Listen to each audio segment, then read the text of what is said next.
एक बार की बात है, एक बहुत बड़ा चोर था। जब वो मरने लगा तो अपने बेटे को बुलाकर नसीहत दी कि अगर तुझे चोरी करना है तो किसी महात्मा के सत्संग में, गुरुद्वारा, धर्मशाला या धर्म स्थल पर मत जाना, इनसे दूर ही रहना। और दूसरी बात, अगर पकड़े जाओ तो मानना नहीं कि तुमने चोरी की है, चाहे कितनी भी मार पड़े। मानना नहीं कि तुमने चोरी की है। लड़के ने कहा, ऐसा ही करूँगा। और लड़का रोज रात को चोरी करता रहा। एक बार उस लड़के ने चोरी करने के लिए किसी घर में ताले तोड़े। घर वाले जाग पड़े और उन्होंने शोर मचा दिया। आगे पहरेदार खड़े थे। उन्होंने कहा कि आने दो, बचकर कहाँ जाएगा, हम यहाँ पर पकड़ लेंगे उसे। अब इधर घर वाले खड़े थे, उधर पहरेदार। चोर जाए तो जाए किधर। खैर, किसी तरह वो बचने के लिए वहां से भागा तो रास्ते में एक धर्मशाला पड़ती थी।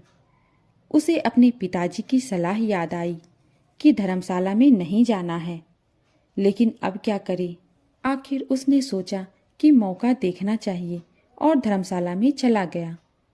पिताजी का आज्ञाकारी बेटा था। उसने कानों में अपनी दोनों उंगली डाल ली कि सत्संग के वचन कानों में ना पड़ जाए। हमारे पिताजी ने मना कर रखा है कि सत्संग में नहीं जाना। तो उसने कानों में अपनी दोनों उंगली डाल ली कि सत्संग ना सुन पाए। अब जो हमारा मन होता है अड़ियल घोड़े की तरह, जिसे जिधर से मोड़ो उधर ही जाने लगता है। कानों को बंद कर लेने के बाद भी चोर के कानों में यह वचन सुनाई पड़ गए कि देवी देवताओं की परछाई नहीं होती। वहां पर सत्संग चल रहा था और इसने कान बंद कर रखे थे। फिर भी उसके कान में थोड़ी सी आवाज आई कि देवी देवताओं के परछाई नहीं होती। उसके मन ने कहा कि परछाई हो चाहे ना हो, मुझे क्या। फिर मैंने यह वचन जानबूझकर तो नहीं सुने, अनजाने में सुन लिया। उसने अपने पिताजी को सफाई देते हुए मन ही मन कहा कि मैंने जानबूझकर नहीं सुना, ये ऐसे ही सुन लिया मेरे कानों ने। मैंने तो कान बंद करके रखे हैं। अब इधर घर वाले और पहरेदार पीछे लगे हुए थे। किसी ने बताया कि चोर धर्मशाला में है। धर्मशाला की जब जांच हुई तो वह चोर पकड़ा गया। उस चोर की सिपाहियों ने बहुत पिटाई की, लेकिन वह चोर नहीं माना कि उसने चोरी की है। आखिरकार उस चोर को राजा के सामने पेश किया गया। वहां भी खूब मार पड़ी, लेकिन चोर जो था कि मानने को तैयार ही न था। उसने अपने पिता से वचन ले रखा था कि कितना भी मार पड़े, मानना नहीं कि हमने चोरी की है। राजा को पता था कि चोर जो होते हैं वो देवी की भी पूजा करते हैं, देवी की आराधना करते हैं। इसलिए सिपाहियों ने एक ठगनी को सहायता के लिए बुलाया। ठगनी को बुलाया गया, सारी बात बताई गई तो उसने कहा कि मैं मना लूंगी उसे, इससे कहलवा लूंगी कि इसने ही चोरी की है। उस ठगनी ने देवी का एक भेष बनाया, 2 नकली बाहें लगाई, चारों हाथों में चारों मसाले जलाई और नकली शेर की सवारी की। वह सिपाहियों के साथ मिली हुई थी, इसलिए जब वो आई तो उसकी हिदायत के मुताबिक जेल के दरवाजे करक करक करके खुल गए। पहले से सब तय कर रखा था कि देवी जब आए तो जेल में सारे दरवाजे अपने आप खुलते जाएं। ऐसा ही हुआ। और आदमी जब किसी मुसीबत में फंस जाता है तो अपने इष्ट देव को ही याद करता है।